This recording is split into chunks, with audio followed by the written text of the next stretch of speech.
संकट से हमको बचाना, तेरे हाथों में जीवन हमारा है, अपनी राहों पे हमको चलाना, सारी सृष्टि को तेरा सहारा, सारे संकट से हमको बचाना, तेरे हाथों में जीवन हमारा है, अपनी राहों पे हमको चलाना। हालेलुया,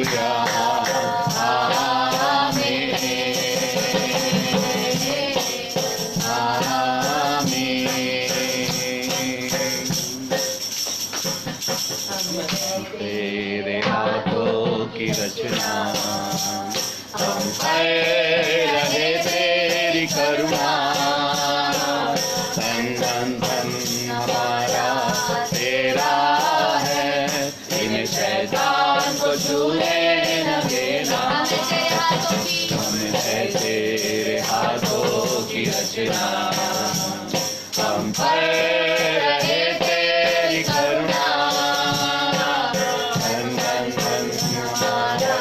तेरा है, इन शैतान को छूने न देना। हालेलुया,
हे सर्वशक्तिमान परमेश्वर पिता, इस समय हम सब मिलकर आपके अनुग्रह के सिंहासन के करीब में आते हैं। आपने इस पृथ्वी पर एक और जीवन हमारे ज़िंदगी से जोड़ा प्रभु। आज इस पृथ्वी पर एक दिन और हमने बिताया प्रभु।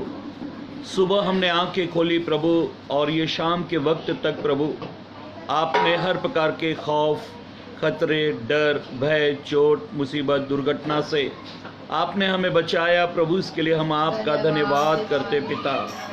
अब इस समय प्रभु आपकी आराधना के बाद हम आपके पवित्र कलाम वचन को मनन करना चाहते हैं प्रभु। इस समय आप हमसे बोले, बातचीत करें पिता, और आपका अनुग्रह, आपकी अद्भुत दया हमारे जीवन पर बनी रहे प्रभु जी। इस समय अपने लहू में हमें कवरिंग कर, जितने मेरे भाई बहन, बच्चे, परिवार, कुटुंब आज इस सभा में शामिल हुए हैं, जो लाइव देख रहे हैं प्रभु, उन सब को आप आशीर्वादित करें। एक आत्मिक माहौल बना दी प्रभु जी, ताकि हम तेरे समीप बैठकर प्रभु तेरे वचन को सुनने पाए प्रभु जी।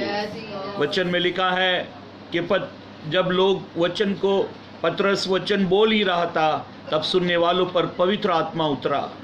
हे प्रभु परमेश्वर, तू हम पर अनुग्रह कर, दया कर। तेरे कलाम ने लोगों के हृदय को छुआ प्रभु जी। परमेश्वर, आज भी तेरा वचन लोगों के हृदय के लिए काम करने पाए प्रभु जी, और तौबा की नौबत तक लेकर आए प्रभु जी। आपने बड़ा अनुग्रह किया, आपने हमारी बड़ी सहायता की प्रभु, इसके लिए धन्यवाद। फिर एक बार सारी बातों को हम आपके कब्जे में देते हुए विनती प्रार्थना हमारे उद्धार करता प्रभु यीशु के नाम से मांगते हैं, आमीन। प्रेज़ द लॉर्ड, जय मसीह की सबको। और फिर एक बार प्रभु की उपस्थिति में प्रभु हमको लेकर आए, इसके लिए परमेश्वर का धन्यवाद हो, परमेश्वर की तारीफ हो, स्तुति हो, प्रशंसा हो। और ये समय है कि हम परमेश्वर के कलाम को और उसके वचन को मनन करें। जो उसका कलाम है, जो उसका वचन है, वो आज हमारे लिए बहुत उपयोगी है। और इसलिए ये समय है हम पवित्र ग्रंथ को खोलें। आप जितनों के पास में पवित्र शास्त्र बाइबल है वो बाइबल को खोलें। नीति वचन की किताब अध्याय 6, बुक ऑफ प्रोवर्ब्स चैप्टर 6, नीति वचन की किताब अध्याय 6 और 28 पद को पढ़ेंगे। क्या हो सकता है? हाँ, वचन में ऐसा लिखा है, क्या ये हो सकता है कि कोई अंगारे पर चले? क्या ये हो सकता है कि कोई अंगारे पर चले और उसके पांव न झुलसे? हाँ, ये क्या हो सकता है? सवाल किया जा रहा है कि कोई अंगारे पर चले और उसके पांव न झुलसे। क्या ये हो सकता है? नीति वचन की किताब में अभी हमने पवित्र ग्रंथ बाइबल से परमेश्वर के कलाम को पढ़ा, जहां एक सवाल किया गया है। और सवाल इस प्रकार से है, क्या ये हो सकता है कि कोई अंगारे पर चले और उसके पैर ना जले? क्या ये हो सकता है? इसका मतलब है कि अगर कोई गुनाह करे, पाप करे, अपराध करे, तो क्या ये नहीं होगा कि वो पाप उसे दंडित करेगा, पाप का कोई ना कोई परिणाम होगा? मेरी बहनों, मेरे भाइयों, बाइबल ये कहती है, परमेश्वर का कलाम कहता है कि पाप करने के बाद में इंसान को उसका परिणाम भोगना पड़ेगा। और शास्त्र में हम पढ़ रहे हैं परमेश्वर के कलाम में कि अगर कोई आग पर चलेगा तो उसके पैर जरूर जलेंगे। और आज हम पवित्र ग्रंथ से हम बाइबल से पढ़ रहे हैं, इंसान के जरूर जलेंगे अगर वो आग पर चलेगा। मेरी बहनों, मेरे भाइयों, जैसे एक व्यक्ति तंबाकू, गुटखा, चरस, अफीम, गांजा, शराब, नशा, किसी भी प्रकार की कोई भी चीज का इस्तेमाल करता है, जब वो किसी भी प्रकार की किसी चीज का इस्तेमाल करता है वो थोड़े दिनों में उसके शरीर पर दिखाई देते हैं। थोड़े दिनों में उसके शरीर पर दिखाई देने लगते हैं। मेरा कज़न ब्रदर है और वो गुटखा वगैरह तंबाकू खाता था। उसको काफ़ी समझाते थे हम, और काफ़ी समझाने के बाद में तो एक ही बात कहता था। मैंने उसको कई बार कहा, ये स्लो पॉइजन है, धीरे धीरे ये तुम्हारे शरीर को मारेगा। वो कहता था, मरने की जल्दी किसको है? और बहुत बढ़िया वो खाता था, ऐश करता था, बड़े जिंदगी को मौज से जी रहा था। अचानक उसके मुंह में एक छाला, जीभ के यहाँ एक छाला आया। जब छाला आया तो उसने सोचा ये छाला है और उसका इलाज, ट्रीटमेंट वगैरह करा लेते हैं। वो ट्रीटमेंट करने के लिए उसने डॉक्टर से दवा गोली ली। 1-2 दिन की डॉक्टर ने नॉर्मल दवा दे दी। उसके बाद भी वो छाला गया नहीं। दवा गोली ली, 1 हफ्ता हो गया, 1 महीना हो गया, ऐसे लगातार 3 महीने हो गए। वो छाला बढ़ते गया, वो मोटी गांठ से ऐसी हो गई। अब तो खाना वाना खाना मुश्किल हो गया। जब उसको डॉक्टर को दिखाया तो वो डॉक्टर ने कहा, इसको ये जो छाला हुआ है, इसके जो मांस सा बढ़ गया है मुंह में, इसकी कटिंग करके लैब में बॉम्बे में इसको टेस्ट के लिए भेजना पड़ेगा। और जब वो टेस्ट के लिए भेजा गया, जब उसकी रिपोर्ट आई तो पैरों तले जमीन खिसक गई। रिपोर्ट में ये था कि इसके मुंह में कैंसर है। रिपोर्ट में ये आया, रिपोर्ट ये आई कि इसके मुंह में कैंसर है। और जैसे ये मालूम पड़ा, पूरा परिवार बैठकर रोने लगा। उसको देखने गए तो बड़ा मासूम चेहरा लिए वो बैठा हुआ था, रो रहा था। मेरे बहनों, मेरे भाइयों, पाप का परिणाम जरूर आएगा। आप जब हम कोई गुनाह करते हैं, गलती करते हैं, अपराध करते हैं, तो उसका परिणाम जरूर आएगा। और शास्त्र में अभी हमने पढ़ा, परमेश्वर के कलाम में अभी हमने पढ़ा कि अगर कोई आग पर चले तो उसके पैर जरूर झुलसेंगे। एक घटना बाइबल में हमको पढ़ने के लिए मिलती है, और वो घटना को जब हम पवित्र ग्रंथ बाइबल से पढ़ते हैं तब हमें मालूम पड़ता है कि पाप का परिणाम कैसे आता है। धीरे धीरे पाप का परिणाम आने लगता है। जब इंसान पाप की शुरुआत करता है तब उसको मालूम नहीं पड़ता है कि इसका परिणाम इतना भारी होगा। शैतान देखो बड़ा चालाक है, शैतान बहुत चतुर है, वो बड़ी चालाकी से पाप इंसान से कराता है। और सबसे महत्वपूर्ण बात, वो कभी भी इंसान को पाप का परिणाम जानने नहीं देता, वो उसका रिजल्ट जानने नहीं देगा। सबसे ज्यादा वो बहकाता है। जब उसने पहला इंसान आदम और पहली स्त्री जो थी वो हवा, जब इनको बहकाया, तब बहकावे में क्या था कि इस फल को खाने से तुम्हारी आंखें खुल जाएंगी और तुम परमेश्वर के तुल्य हो जाओगे। और वो फल जो है उसने उन दोनों को खिला दिया। उसका परिणाम क्या हुआ? उनको अदन के बगीचे से परमेश्वर ने दूर कर दिया। जीवन के वृक्ष के पास में था वो, वहां से उसको अलग कर दिया। अब वो मेहनत, परिश्रम करना, पसीने की रोटी खाना, उसके जीवन में बहुत सारी दुर्दशा आ गई। परमेश्वर की उपस्थिति से वो दूर हो गया। शैतान बहुत चालाक है। जब भी वो हमसे पाप कराएगा उसका परिणाम जानने नहीं देगा। वो झूठा है। यूहन्ना 8:44 में लिखा है, वो झूठा है वरन झूठ बोलने वालों का बाप है। वो झूठा है और वो झूठ बोलकर क्या करेगा? हमसे पाप कराएगा। वो परिणाम जानने नहीं देगा। आदम हवा से उसने कहा कि अगर तुम इस फल को खाओगे तो तुम्हारी आंखें खुल जाएंगी और तुम परमेश्वर के तुल्य हो जाओगे, तुम परमेश्वर के जैसे हो जाओगे। मेरी बहनों मेरे भाइयों, पाप की शुरुआत बड़ी धीमे से होती है, लेकिन इसका रिजल्ट जब आता है ना, इसका परिणाम जो आता है ना, वो बहुत भारी दुर्दशा में होता है। और शास्त्र में, बाइबल में हम ऐसा पढ़ते हैं, एक घटना को पढ़ते हैं, उड़ाऊ पुत्र की कहानी। जब हम उड़ाऊ पुत्र की घटना को जब हम पढ़ते हैं तो वहां इसी प्रकार से हुआ। नौजवान लड़का है और सबसे पहली बात, वो नौजवान लड़का अपने बाप के पास आया और एक बात उसने कही। हाँ, पढ़ेंगे लूका रचित सुसमाचार अध्याय 15 पद 12। लूका रचित सुसमाचार अध्याय 15 पद 12।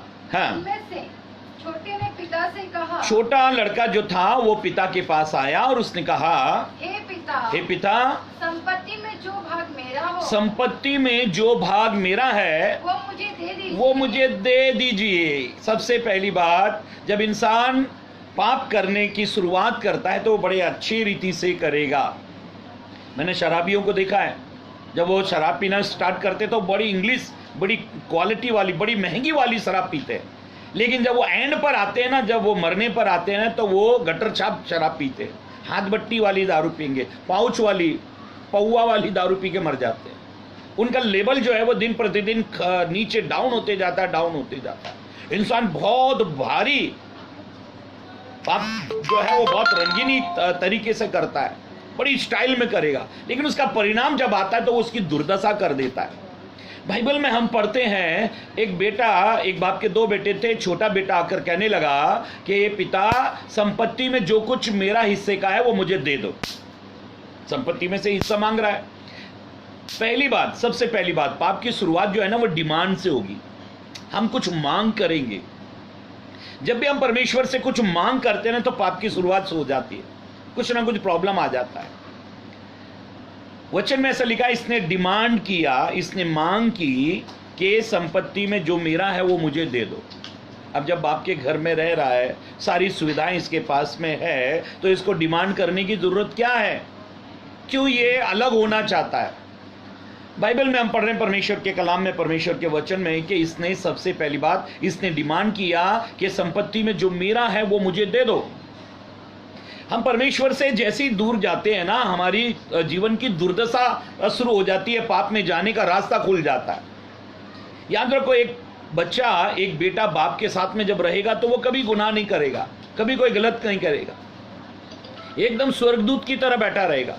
लेकिन जैसे ही बाप अलग हुआ, जैसे संडे का दिन है, संडे का दिन होता है, बाप घर में रहता है, बच्चा ऐसा स्वर्गदूत की तरह रहता है कि ये तो कोई गलत काम करना ये जानता ही नहीं।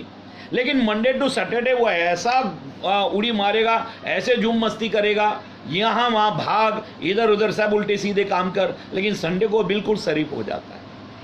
अब ये लॉकडाउन की वजह से पहली बार ऐसा हुआ है, हर बार बच्चों को गर्मियों की छुट्टी मिलती है, पहली बार ऐसे हो कि बाप को छुट्टी मिली है। बच्चों के सामने बाप बैठा ही रहता है, बोले यार ये क्या प्रॉब्लम है? बोले बाइबल ये कहती है कि उस लड़के ने डिमांड की कि मेरे हिस्से का मुझे दे दो, जबकि ये बाप के साथ ही रह रहा है, सब कुछ ठीक ठाक से चल रहा है, सब बिल्कुल ठीक ठाक से चल रहा है।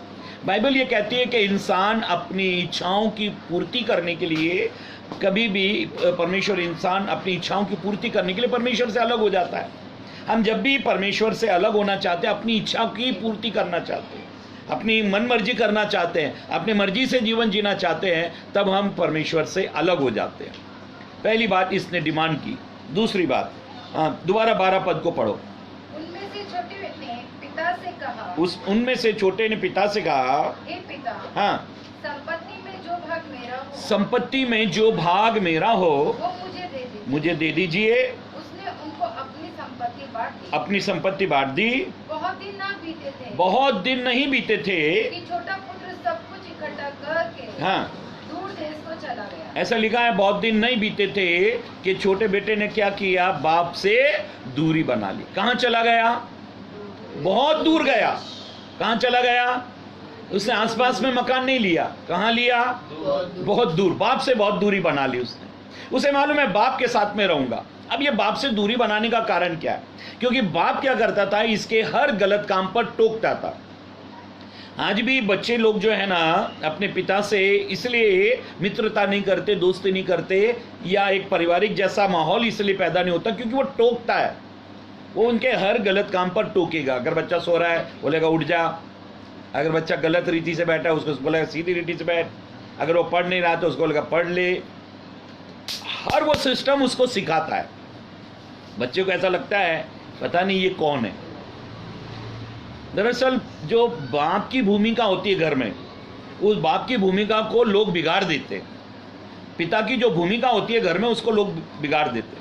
सबसे पहले क्या करता है, माँ क्या करेगी, बच्चे को बार बार डराती है, आने दे तेरे बाप को, बोलूंगी तेरा नाम तेरे बाप को, वही तुझे सीधा करेगा, आने दे तेरे बाप को। बच्चे को बार बार ऐसा डर पैदा हो जाता है कि मेरा बाप आएगा मुझे मारेगा, बाप आएगा मुझे मारेगा, बाप आएगा मुझे मारेगा, जबकि बाप को कुछ मालूम ही नहीं है।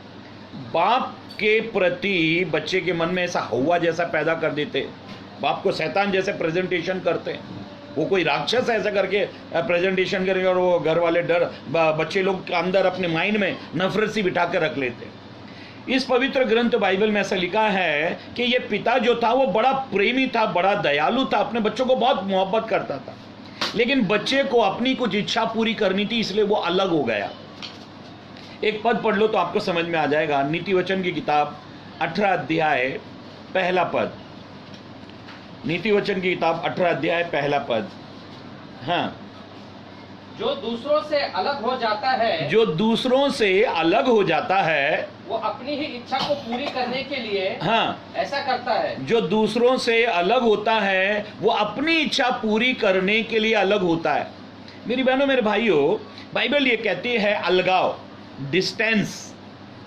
जब भी हम अपनों से डिस्टेंस चाहेंगे, जब भी हम परमेश्वर से डिस्टेंस चाहेंगे, दूरी बनाएंगे, ये पाप की शुरुआत होती है।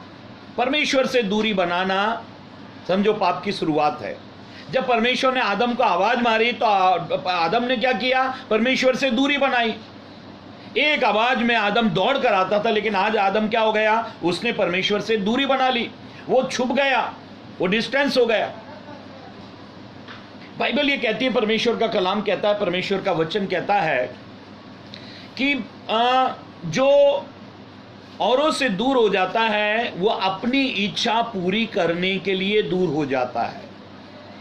बाइबल में हमें 2 तीमुथियुस 4:10 में ऐसा पढ़ते हैं, पौलुस का एक साथी था जिसका नाम देमास था। देमास, पौलुस प्रचार करता था, ऊपर देखो, ऊपर देखो, स्वर्ग देखो, स्वर्ग देखो, वो देखो स्वर्ग का नजारा देखो, वहां भूख नहीं है, वहां प्यास नहीं है, वहां अनंत काल का जीवन है, वहां बीमारी नहीं है, बहुत आशीषों की बरकतों की बातें बताया करता था, लेकिन वो ऊपर दिखाता था।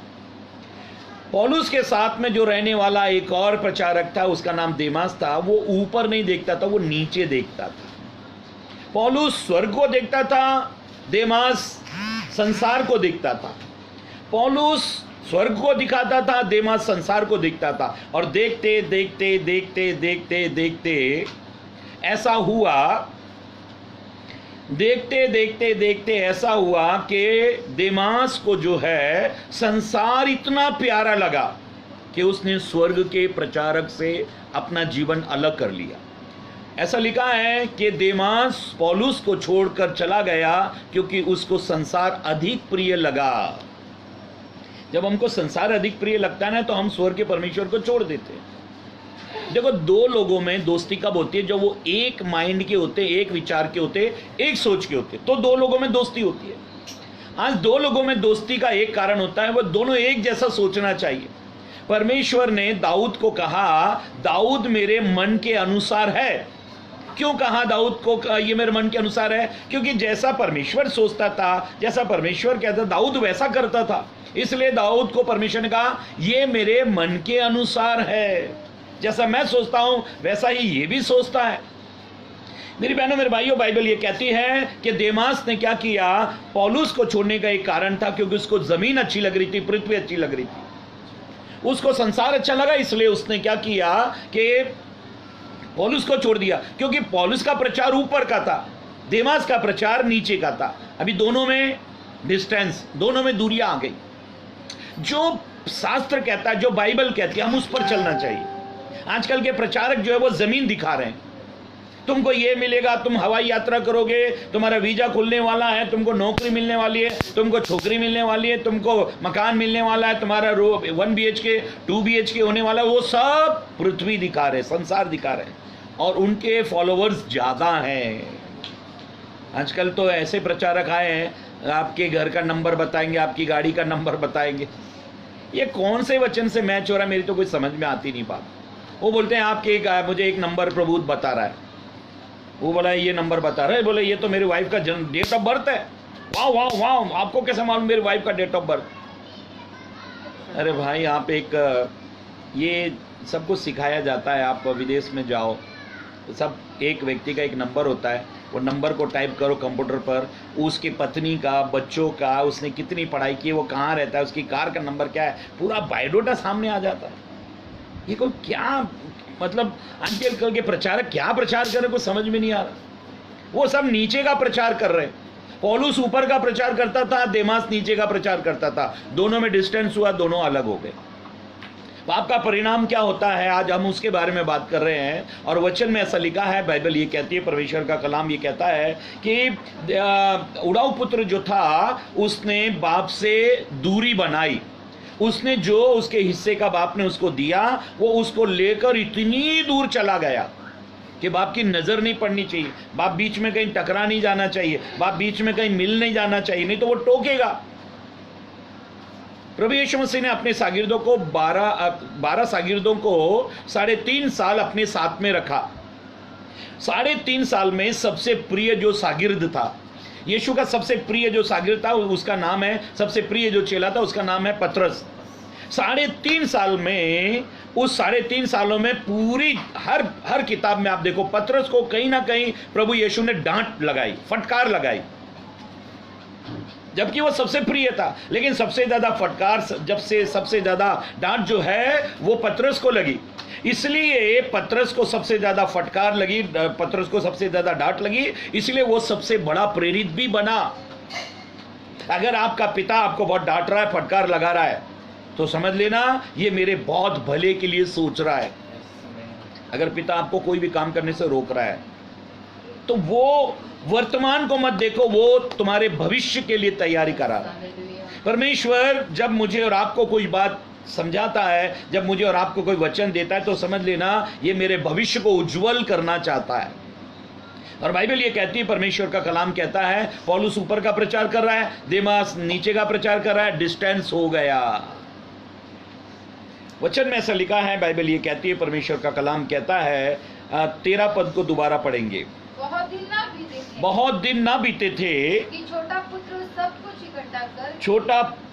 सब कुछ इकट्ठा करके दूर देश को चला गया और वहाँ कुकर्म में अपनी संपत्ति उड़ा दी। और उसने कुकर्म में अपनी सारी संपत्ति उड़ा दी। देखो, डिस्टेंस का मतलब क्या हो गया, दूरी का मतलब क्या हो गया। जब भी हम परमेश्वर से दूरी बनाते हैं, हम कुकर्म करते हैं और जो परमेश्वर ने ब्लेसिंग हमको दी है, जो आशीष हमको दी है, वो सब बर्बाद कर देते। परमेश्वर से दूरी बनाना, जब भी हम परमेश्वर से दूरी बनाते हैं, हमारे जीवन में दूरियां क्या करती हैं? हमारे जीवन को बर्बाद करती है। अगर आप बाइबल पढ़ नहीं रहे, अगर आप संगति नहीं कर रहे, अगर आप प्रार्थना में नहीं बैठते, ये छोटे छोटी चीजें जो है एक बड़े चीज को रूप दे देंगे। एक बच्चा था, कोर्ट में उसको हाजिर किया गया, जवान लड़का था, 25 साल का था, कोर्ट में हाजिर किया गया। जज उस पर मुकदमा था, बहुत सारे मुकदमे, उसके ऊपर बहुत सारे केस चल रहे थे। जज ने फाइनल डिसीजन दिया कि इसको सजाए मौत, इसको फांसी की सजा दी जाए। जवान लड़का है, 25 साल का है, और उसको फांसी की सजा। उस पर इतने सारे केस थे। तब जज ने पूछा, तुम्हारी कोई आखिरी इच्छा है? तो उसने कहा, हाँ साहब, मेरी आखिरी इच्छा है। बोला, क्या? बोला, मैं मेरी माँ जो सामने बैठी है उससे मिलना चाहता हूँ, मुझे कुछ बात उससे करनी है। वो उसकी माँ वो उठकर आई, साड़ी वाड़ी पहनी थी, अच्छा बनारसी साड़ी, और बड़ा इतराती हुई उसके पास पहुंच गई। उसको जरा भी दुख नहीं कि बेटे को सजाए मौत हो रही है, फांसी की सजा हो रही है। बोला, आकर पास में बैठ गई। उसको लगा ये तो इस पर बहुत सारे केस हैं, कोई माल वाल कहीं छुपा कर रखा है, ये बताएगा। वो उसके पास पहुंच गई। इसने अपनी माँ को कहा, थोड़ा और करीब आओ, थोड़ा और करीब आओ। और वो एकदम करीब में आई। कान में बात बोलने के बहाने इसने क्या किया, अपनी माँ का कान काट लिया, पूरा मुंह से कान खींच लिया, और पूरा खून खून। माँ के पुलिस वालों ने इस लड़के को पकड़ लिया। जज ने कहा, जल्दी से वो उस स्त्री को, उस बहन को हॉस्पिटल लेकर जाओ। और ये जज ने बोला, तू पागल हो गया, तुझे फांसी की सजा दी है, तो तेरे कर्मों के कारण तुझे फांसी की सजा दी है।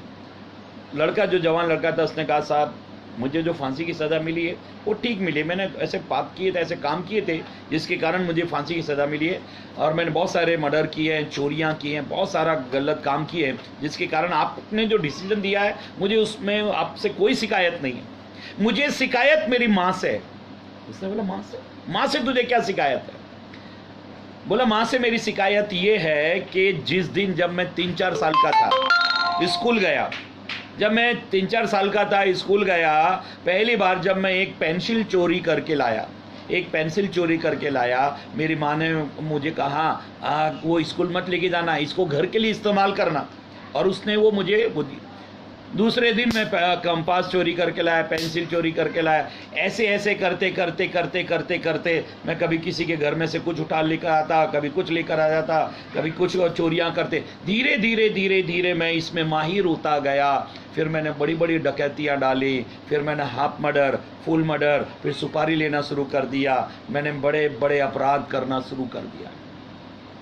अगर पहली बार जब मैं पेंसिल चोरी करके लाया और मेरी माँ मुझे थप्पड़ मार देती, बोलती ये गलत है, तो आज मुझे ये 25 साल की उम्र में फांसी नहीं लगती। मेरी बहनों, मेरे भाइयों, बच्चे को पहले स्टेप पर ही रोक दो।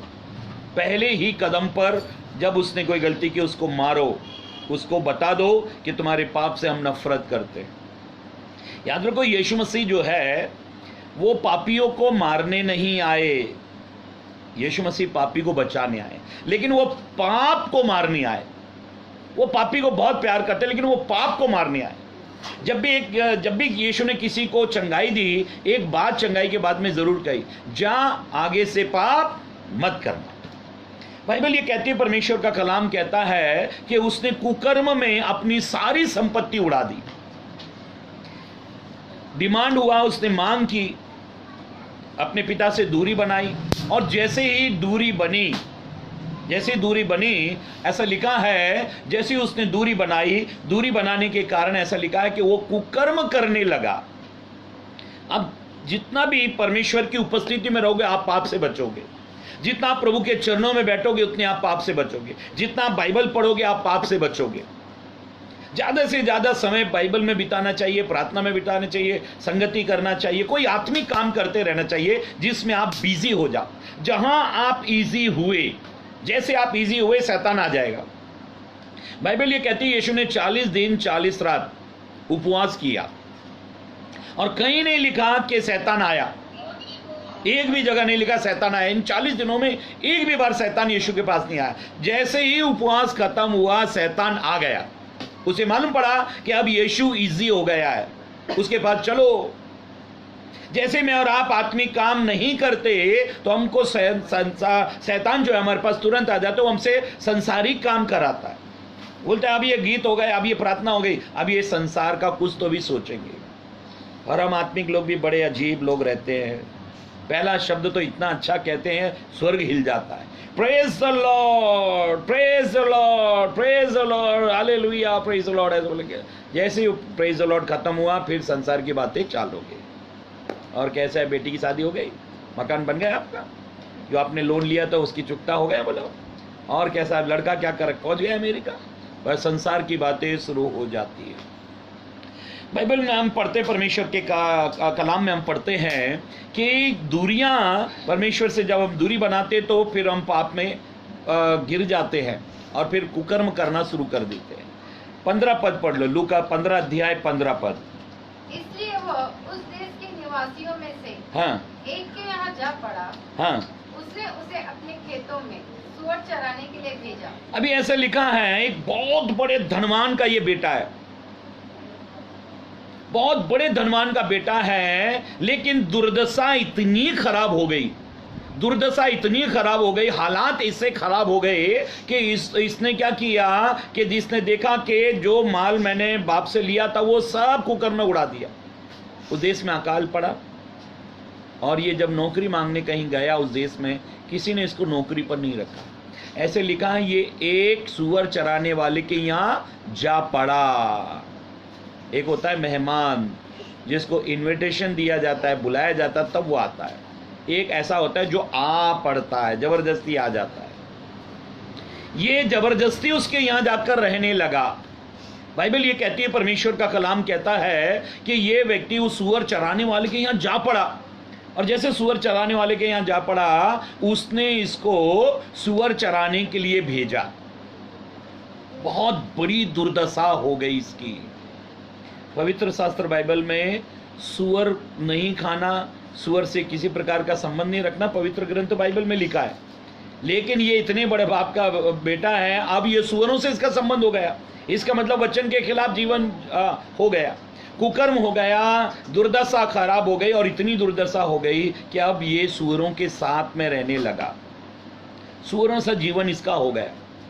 बाइबल ये कहती है, परमेश्वर का कलाम ये कहता है कि बर्बादी का जीवन इसके जीवन में आ गया। अभी देखो पाप का परिणाम क्या होता है। इसने केवल एक इच्छा की कि मैं बाप से अलग होना चाहता हूँ, बाप से डिमांड किया, डिस्टेंस बनाया, और फिर ऐसा लिखा है उस डिमांड किया, डिवीज़न हुआ, डिस्टेंस हो गया, बाप से अलग चला गया, और फिर जो बर्बादी इसके जीवन में आई, सूअरों के बीच में रहने वाला जीवन इसका हो गया। मेरी बहनों, मेरे भाइयों, पाप का परिणाम क्या है? वचन में हमने पढ़ा, नीति वचन 6 अध्याय 28 पद में ऐसा लिखा है, क्या ये हो सकता है कि कोई अंगारे पर चले और उसके पैर न झुलसे? आज अगर आप परमेश्वर से दूरी बनाए हुए हो, अगर आपके घर में प्रार्थना नहीं होती, अगर आपके घर में संगति नहीं होती, नीति वचन 118 और 15 पद में लिखा है, नीति वचन 118 15 पद में लिखा है, धर्मी के तंबू में सदा जय जयकार और उद्धार की ध्वनि सुनाई देती है। यहोवा अपने दाहिने हाथ से उस घर में पराक्रम के काम करता है।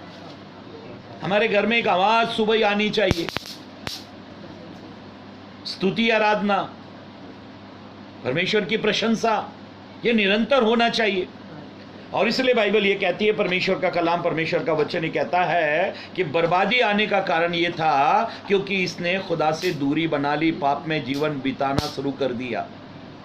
जैसे हम परमेश्वर से अलग होते हैं, पाप का परिणाम क्या होता है कि हमारी दुर्दशा शुरू हो जाती है। बाइबल में ऐसा लिखा है, 15 पद को दोबारा पढ़ लो। इसलिए वो उस देश के निवासियों में से हाँ एक के यहाँ जा पड़ा। हाँ, उसने उसे अपने खेतों में सूअर चराने के लिए भेजा। ऐसा लिखा है कि उसने उसे अपने खेत में सूअर चराने के लिए भेजा। अब इसका काम क्या गया? सूअर चराना इसका काम हो गया। अब 16 पद पढ़ लो, 16। और वह चाहता था और वो चाहता था कि उन फलियों से और वो चाहता था कि उन फलियों से जिन्हें सुअर खाते थे, जिन्हें सुअर खाते थे अपना पेट भरे और उसे कोई कुछ नहीं देता था। अभी ये ऐसा लिखा है 16 पद में लिखा है कि ये जवान लड़का जो है चाहता था, क्या चाहता था कि जो सुअर खाना खाते वो उसे मिले, लेकिन वो भी उसको नहीं मिलता। मतलब अब ऐसी भारी दुर्दशा हो गई कि सुअरों का खाना तक नसीब नहीं। हालात, स्थिति, परिस्थितियां जब खराब होने लगे, अपने आप को जांचो। यिर्मयाह नबी की किताब 31 अध्याय 19 पद को पढ़ लो। यिर्मयाह नबी की किताब 31 अध्याय 19 पद।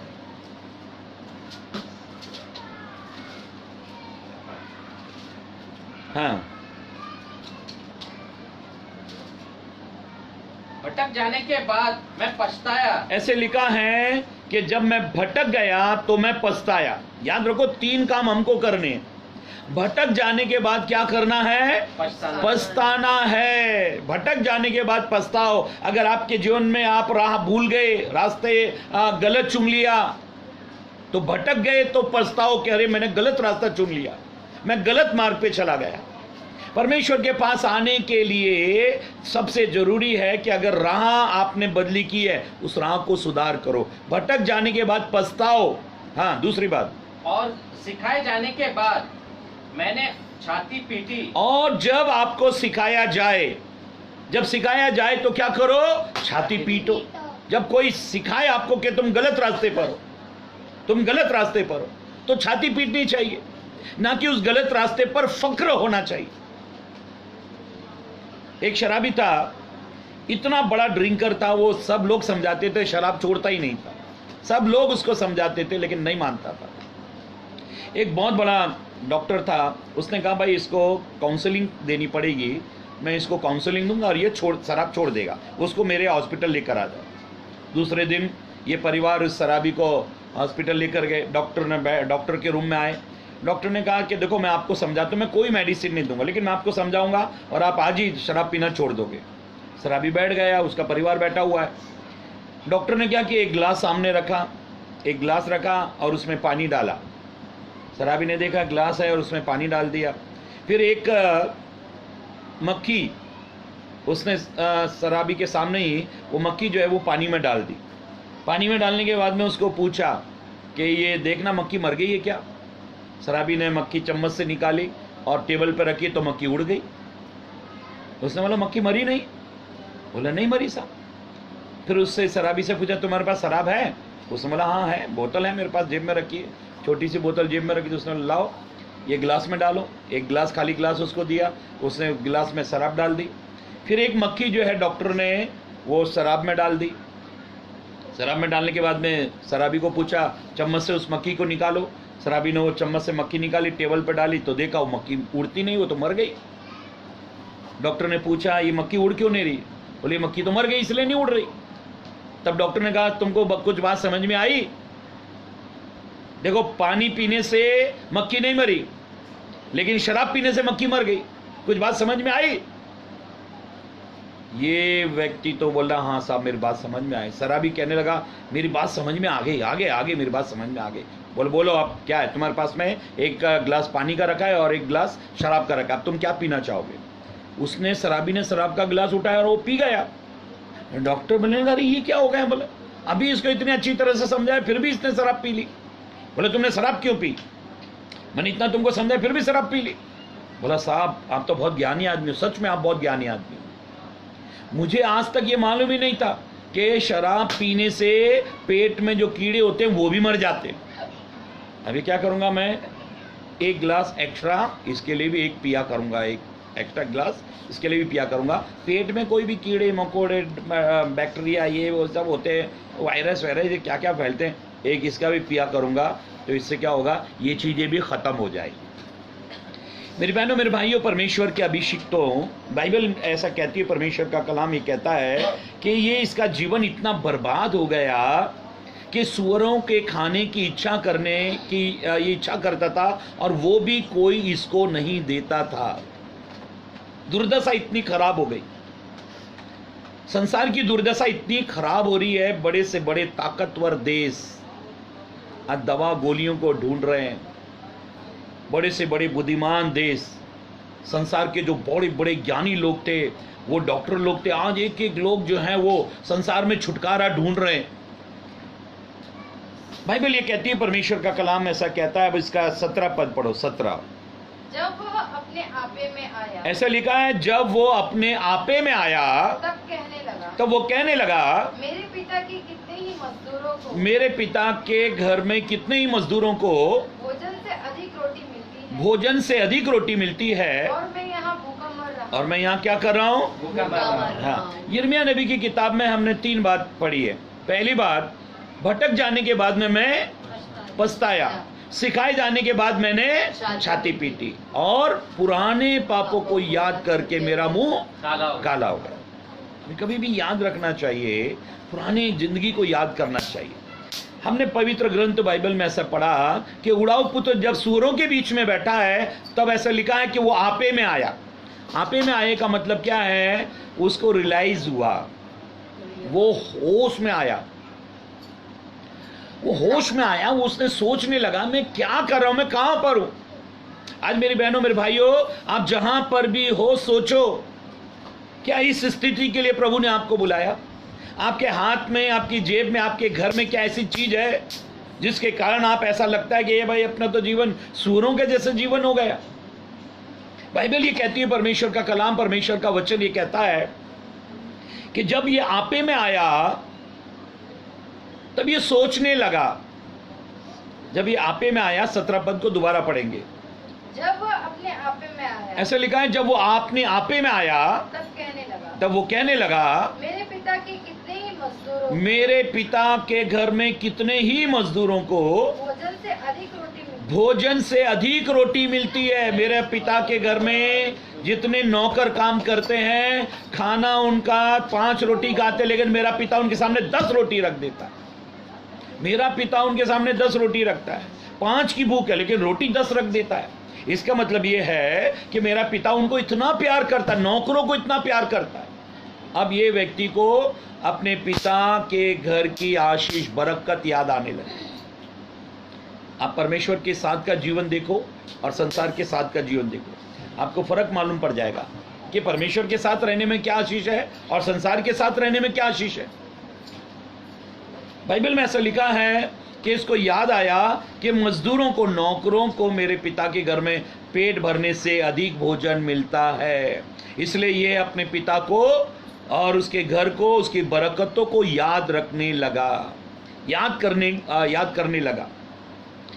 जब भी आप ऐसा लगता है ना, मैं परमेश्वर से दूर हो रहा हूं, तो आपको परमेश्वर की आशीषों का, जो परमेश्वर ने आपके जीवन में किया, दाऊद कहता है, परमेश्वर ने मेरे जीवन में इतने अनगिनत काम किए जिनकी कोई गिनती नहीं हो सकती। वो कहता है, जी चाहता है कि मैं उनको गिनूं, लेकिन वो अनगिनत है।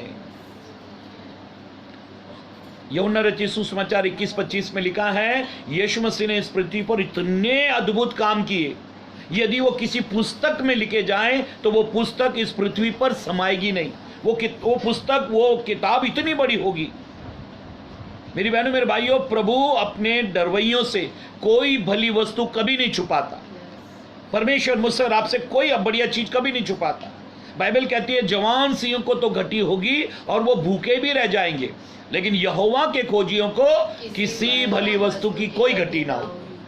इसलिए मेरी बहनों, मेरे भाइयों, बाइबल ये कहती है कि इस पुत्र को जब इसके ऊपर पाप का परिणाम आना शुरू हो गया और ये मालूम करने लगा, ये मुझसे सोचने लगा कि इस पाप का परिणाम देखो, मैं आज सूअरों के बीच में आ गया। कहाँ महलों में रहने वाला बच्चा आज सूअरों के बीच में बैठा है। कहाँ बादशाह के जैसा खाना और कपड़े पहनने वाला आज सूअरों का खाना तक नहीं मिल रहा। इच्छा करता था आज सूअरों का खाना मिल जाए, लेकिन सूअरों का खाना भी नहीं मिल रहा। बाइबल ये कहती है, परमेश्वर का कलाम, परमेश्वर का वचन कहता है, हर एक व्यक्ति को अपने पिता की ओर बढ़ना चाहिए, आपे में आना चाहिए। ऐसे लिखा है, ये आपे में आया। फिर से पढ़ो 17 पद। जब वह अपने आपे में आया तब कहने लगा, मेरे पिता के कितने ही मजदूर, मेरे पिता के घर में जो मजदूर हैं उनको भोजन से अधिक रोटी मिलती है, और मैं यहाँ पर भूखा मर रहा हूँ। मैं यहाँ पर भूखा मर रहा हूँ। मैं अब उठकर अपने पिता पिता वो के कहता है अब उठूंगा और मैं अपने पिता के घर जाऊंगा और उससे कहूँ पिताजी ए बाप, मैंने स्वर्ग के विरोध मैंने स्वर्ग के विरोध में और तेरी दृष्टि में और पाप तेरी दृष्टि में पाप किया है। अब मैं इस योग्य नहीं रहा कि तेरा पुत्र कहलाऊं। मुझे अपने एक मजदूर के समान मुझे कैसे रख ले? एक मजदूर के समान रख। जब ये पिता के पास में जाने की इच्छा करने लगा तब कहने लगा मैं जाऊंगा पिता के पास, मजदूर के समान रहूंगा, क्योंकि मजदूर भी मेरे बाप के घर में ऐश रहते, आराम से रहते हैं। मैं अगर मजदूर करके भी बाप के घर में रहा तो बड़ा आराम करूंगा। बाइबल ये कहती है, परमेश्वर का कलाम कहता है, इसने क्या किया? ये दौड़ा बाप के पास गया। अभी बाप के पास दूरी था, बाप ने देख लिया, बाप दौड़ा, बाप ने इसको गले से लगा लिया, चूमा, इसको बहुत मोहब्बत की, बहुत प्यार किया। बाप ने कभी जब इसके आंसुओं को देखा, इसके हालात को देखा, कपड़े फटे हुए, दाढ़ी के बाल, सर के बाल बड़े हुए हैं, इसके हालात स्थिति को देखा, तब देखने के बाद में अंदाज लगा लिया, और इसके आंसू को देखा तो अंदाज लगा लिया, ये मेरे पास पश्चाताप करके लौटा है, इसको अपने किए पर पछतावा है। और इसलिए बाप ने एक वर्ड भी नहीं पूछा कि वो रकम कहाँ गई, वो पैसे कहाँ गए, तेरे कपड़ों में से सूरों की बदबू आ रही है, इसको कोई डांट फटकार नहीं लगाई, लेकिन कहा अपने नौकर को कहा झट जल्द से जल्द अच्छे वस्त्र का इंतजाम करो, इसके लिए अंगूठी लाओ। अंगूठी का मतलब है वापस इसको अधिकार दो मेरे बेटे होने का। और उसको गले लगाया, उसको प्यार किया और कहा एक बड़ी जेवनार का, एक बड़ी दावत का, एक जश्न का इंतजाम करो, क्योंकि मेरा बेटा मर गया था, अब जीवित हो गया, गुम गया था, खो गया था, अब वापस मिल गया। बाइबल ये कहती है, परमेश्वर का कलाम कहता है कि पाप का परिणाम क्या हुआ कि ये बड़ी दुर्दशा इसके जीवन में आ गई। लेकिन धन्यवाद हो, इस बेटे ने एक सही निर्णय लिया, सही फैसला किया, और ये बाप के पास पछताकर, पश्चाताप करके लौट आया। 3 प्रकार के पापी होते हैं। मैं ये 3 प्रकार के पापी बताकर अपना वचन समाप्त करूंगा। पहला, पढ़ो प्रेरितों के काम 18 अध्याय और 17 पद पढ़ो। प्रेरितों के काम 18 अध्याय 17 पद। तब सब लोगों ने आराधनालय के सरदार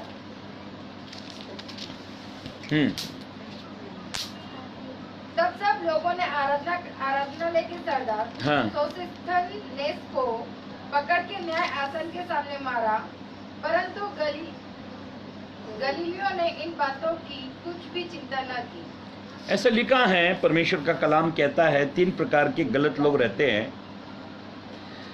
ऐसा लिखा है कि जब कोई गलत काम हो रहा है तो उसको वो देखते रहते हैं, गलत काम को वो लोग देखते रहते हैं, उस पर किसी प्रकार का कोई भी कमेंट्स नहीं करते कि ये गलत हो रहा है। वचन में ऐसा लिखा है, तब सब लोगों ने आराधनालय के सरदार सोस्थिनेस को पकड़ के न्याय आसन के सामने मारा, परंतु गलीलियों ने इन बातों के विषय कुछ चिंता न की।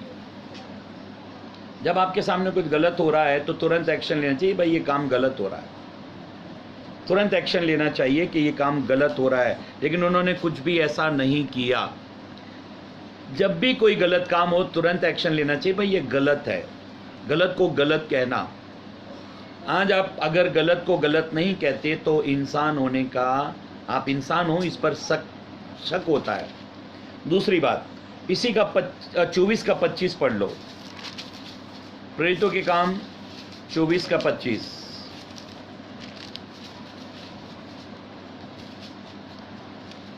हाँ, 24 का 25। जब वो धर्म और संयम और आने वाले न्याय की चर्चा कर रहा था, पौलुस जब धर्म, संयम और आने वाले न्याय की चर्चा कर रहा था, तो फेलिक्स ने भयभीत होकर उत्तर दिया। तब फेलिक्स ने भयभीत होकर उत्तर दिया, अभी तो जा, अवसर पाकर मैं तुझे फिर बुलाऊंगा। अभी कुछ लोग ऐसे होते हैं कि जब उनको सुनाया जाता है, पौलुस जो है धर्म, संयम और न्याय का प्रचार जब कर रहा था, फिलिक्स को समझा रहा था, तो फिलिक्स कहता है अभी तू जा, अवसर पाकर मैं तुझे बुला। कुछ लोग पाप को कंटिन्यू रखना चाहिए, कंटिन्यू रखते हैं, चलने दो, बोला इसको, बोला देखेंगे फिर कभी सोचेंगे इसके बारे में। बाइबल ये कहती है जब पवित्र आत्मा तुमसे बात करे तो अपने मन को कठोर मत करो। अगर पवित्र आत्मा बात करता है तो कठोर, अपने मन को कठोर नहीं करना चाहिए। और बाइबल में हम पढ़ रहे हैं परमेश्वर के कलाम में, परमेश्वर के वचन में, कि फिलिक्स कहता है अभी तू जा, अवसर पाकर मैं तुझे बुलाऊं। एक गंभीर बात वो बता रहा है, वो धर्म की बात कर रहा है, वो संयम की बात पौलुस कर रहा है, वो न्याय की बात कर रहा है कि देखो न्याय होने वाला है। लेकिन फिलिक्स के ऊपर इसका कोई असर नहीं है। वो कहता है हाँ सोचेंगे, फिर कभी बुलाएंगे, अवसर मिलेगा, मौका मिलेगा तो मैं तुझे बुलाऊंगा, अभी तू जा। कई लोग बड़े गंभीर प्रचार को भी नकार देते, अपने जीवन प्रभु को देते ही नहीं है। एक बहन पिक्चर की टिकट लेकर एक कन्वेंशन मीटिंग में बैठी हुई है, पिक्चर की टिकट लेकर कन्वेंशन मीटिंग में बैठी हुई है, और प्रचारक प्रचार कर रहा है पाप से पश्चाताप करो। और इसको बड़ा ऐसा हुआ, इसको ऐसा लगा कि मैं पापी हूं, तब ये इसने सोचा मैं आगे जाकर अपने पापों का पश्चाताप करूं। तब उसको मालूम पड़ा कि मेरे बैग में आज की पिक्चर की टिकट रखी हुई है। बहुत पुरानी बात। इसको ऐसा लगा कि मेरे पिक्चर बैग में पिक्चर की टिकट है, क्यों ना मैं पहले पिक्चर देख लूं, आज पिक्चर देख लूं, कल अपना जीवन प्रभु को दूं, क्योंकि कन्वेंशन तो 3 दिन चलेगी, आज तो पहला ही दिन है। और इसने क्या किया, इसने आगे नहीं गई, अपना जीवन प्रभु को नहीं दिया। कन्वेंशन छूटा, रोड क्रॉस कर रही थी, एक ट्रक आ गया और एक्सीडेंट हुआ, और ये स्त्री जो है वहीं इसका एक्सीडेंट हुआ और ये मर गई। और इसके हाथ में बाइबल थी, वो बाइबल खुल के वहां जाके गिरी। बाइबल में एक पेज पड़ा हुआ था, एक पन्ना पड़ा हुआ था, और उस पर लिखा था मैं आज नहीं लेकिन कल अपना जीवन यीशु को दूंगी। फिलिक्स राजा ने कहा कि अभी तू जा। अभी 3 प्रकार के पापी होते हैं। पहले जो पाप को नकार देते, देखते हैं कि भाई ये पाप हो रहा है तो उसको नकार देते, छोड़ देते, उस पर कोई कमेंट नहीं करते। दूसरी बात, पाप को निरुत्तर रखते हैं, कंटिन्यू रखते हैं। इसको पौलुस के हाथ से तुरंत बपतिस्मा लेना चाहिए था। बाइबल में एक ही जगह बपतिस्मा लेने में देरी हुई, एक ही जगह बाइबल में बपतिस्मा लेने में देरी हुई, वरना जहां कहीं प्रचार हुआ तुरंत बपतिस्मा हुआ। एक जगह केवल देरी हुई, और वो है पौलुस का। जब पौलुस ने जब बपतिस्मा लिया तो उसने 3 दिन लेट लिया, क्योंकि 3 दिन तक वो अंधा था और वो 3 दिन तक दुआ कर रहा था। उसके बाद में तीसरे दिन उसका बपतिस्मा हुआ। बाइबल ये कहती है, परमेश्वर का कलाम कहता है 3 प्रकार के पापी रहते हैं। एक जो पाप को अनदेखा करते हैं, दूसरा पाप को कंटिन्यू रखते हैं, बोला ठीक है फिर कभी देखेंगे। तीसरा प्रेरितों के काम 26 अध्याय 28 पद, प्रेरितों के काम 26 अध्याय 28 पद। तब अग्रिप्पा ने पौलुस से कहा, तब अग्रिप्पा राजा ने पौलुस से कहा, तू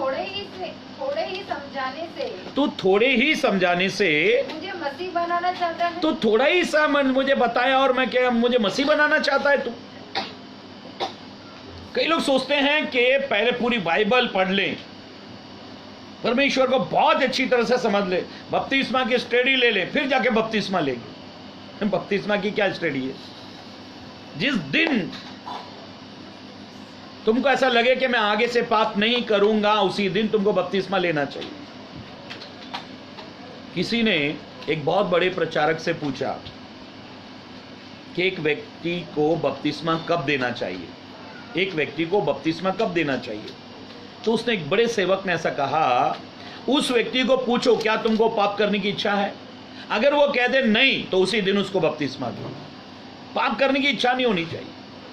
वचन में ऐसा लिखा है 3 प्रकार के पापी होते हैं जो मन नहीं फिराते। एक वो जो पाप को अनदेखा करते हैं, गलीलियो ने पाप को अनदेखा किया। दूसरी बात, फिलिक्स राजा ने कहा अभी तू जा, अवसर पाकर मैं तुझे बुला लूंगा। इस कारण कहीं नहीं लिखा कि उसका उद्धार हुआ। फिर राजा अग्रिप्पा को भी वचन सुनाया गया, लेकिन वो कहता है वचन थोड़ा ही है। हे पौलुस, क्या तू इस थोड़े प्रचार में तू मुझे मसीह बनाना चाहता है? इतना थोड़ा सा प्रचार किया। ऐसा लिखा है, फिलिपुस जो है कंधा के रानी के मंत्री को रथ पर दौड़ते दौड़ते चंद मिनटों में सुसमाचार सुनाया, और उसने कहा आगे जल है, आगे नदी है, मुझे बपतिस्मा दे दे, और वहां उसका बपतिस्मा हो गया।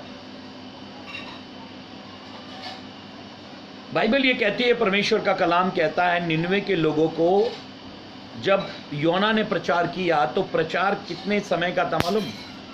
मुझे लगता है 3-4 सेकंड का प्रचार था। वो क्या प्रचार था? हे निनवे के लोगों, 40 दिन के बाद में ये शहर उलट दिया जाएगा, परमेश्वर तुम सबको मार डालेगा। बस इतना बोलकर वो चला गया।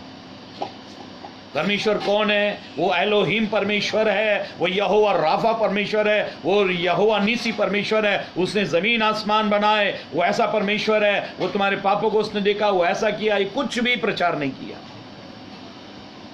छोटा सा प्रचार, लेकिन रिजल्ट कितना भारी निकला। 1,20,000 लोगों ने मन फिराया। प्रचार छोटा सा, काम बहुत बड़ा। आज प्रचार बड़े बड़े हैं, यूट्यूब पर बड़े प्रचारक पड़े हुए हैं, कन्वेंशनों में बड़े बड़े प्रचारक आ रहे हैं। रिजल्ट क्या है? 0।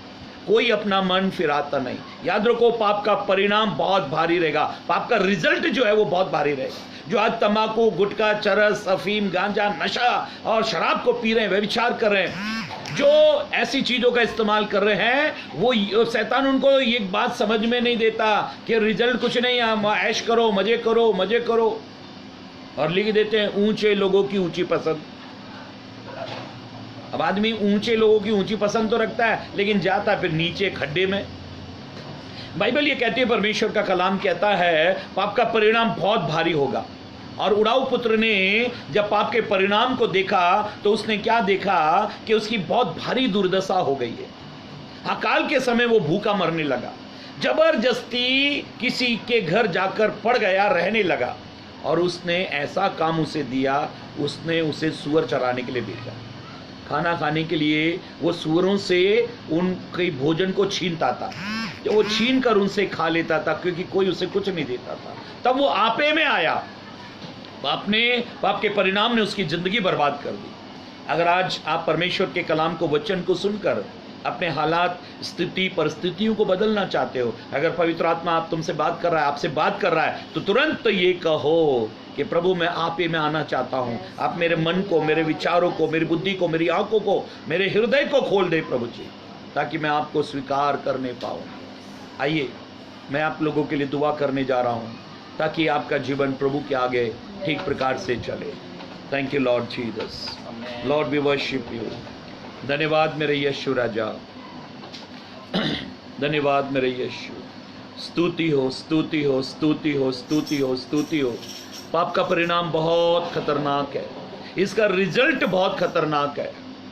एक जवान लड़का अपने पिता के घर में ऐश आराम के साथ में रह रहा था। अचानक उसके मन में पाप की प्रवृत्ति हुई, और उसने सोचा क्यों ना बाप से अलग रहकर थोड़ा ऐश मौज किया जाए, संसार में थोड़ा घूमा फिरा जाए। और उसने अपने बाप से अलग हो गया, संपत्ति लेकर दूर चला गया। आज भी जो लोग प्रभु से अलग है, आज भी जो लोग प्रभु से अलग है, पाप उनको बर्बाद कर देगा। यशायाह नबी की किताब 59 अध्याय पद 2 में लिखा है, तुम्हारे पापों ही के कारण परमेश्वर ने अपना मुंह तुमसे ऐसा छुपाए रखा कि वो तुम्हारी प्रार्थना नहीं सुनता। क्या परमेश्वर का हाथ ऐसा छोटा हो गया कि वो तुम्हारा उद्धार न करने पाए? लेकिन तुम्हारे पापों ही के कारण उसने तुमसे मुंह मोड़ लिया। हे प्रभु परमेश्वर, तू सर्वश्रेष्ठ है, सर्वज्ञानी, सर्वव्यापी परमेश्वर है। प्रभु, इस समय मेरे भाइयों को, बहनों को, जितने लोग आपके कलाम को, वचन को सुन रहे हैं प्रभु, मैं उन लोगों के लिए दुआ कर रहा हूं प्रभु जो कोरोना वायरस के भय में डरे हुए प्रभु। मैं उन लोगों के लिए दुआ करने जा रहा हूं प्रभु जो परमेश्वर वचन से अलग हैं, प्रार्थना से अलग हैं प्रभु, स्तुति आराधना से अलग है। जो लोग तुझ में नहीं पाए जाते प्रभु, जो तुझसे दूर हैं, अलग हैं प्रभु जी, हे प्रभु आप उनको नजदीक लाए। आज भी मेरा विश्वास है प्रभु आप बाहें फैलाकर खड़े हुए हैं ताकि कोई आए, दौड़ता हुआ आए, अपने पापों से पछता कर आए, तौबा करके आए, ताकि तू उनको बाहों में ले ले प्रभु जी। तू क्षमा करने के लिए तैयार है प्रभु। अपने बच्चों पर अनुग्रह कर, अपने बच्चों पर दया कर पिता ईश्वर राजा। अपने बेटे बेटियों को आशीर्वादित कर, अपने लोगों के घरानों को आशीर्वादित कर पिता। इस समय जितने लोगों ने इस वचन को सुना है प्रभु, उतनों को प्रभु अपने अनुग्रह में, अपने लहू में छुपाए रख परमेश्वर। आपकी अद्भुत दया करुणा उनके जीवन में बनी रहे परमेश्वर। आपने हर एक को ब्लेस किया, आशीष किया, इनके जख्मों को, इनकी बीमारियों को इनके जुल्फ से निकाल दिया। इसके लिए धन्यवाद। अब सारी बातों के लिए धन्यवाद करते हैं। ये विनती प्रार्थना हमारे उद्धार करता प्रभु यीशु के नाम से मांगते हैं, आमीन। Praise the Lord. सबको जय मसीह।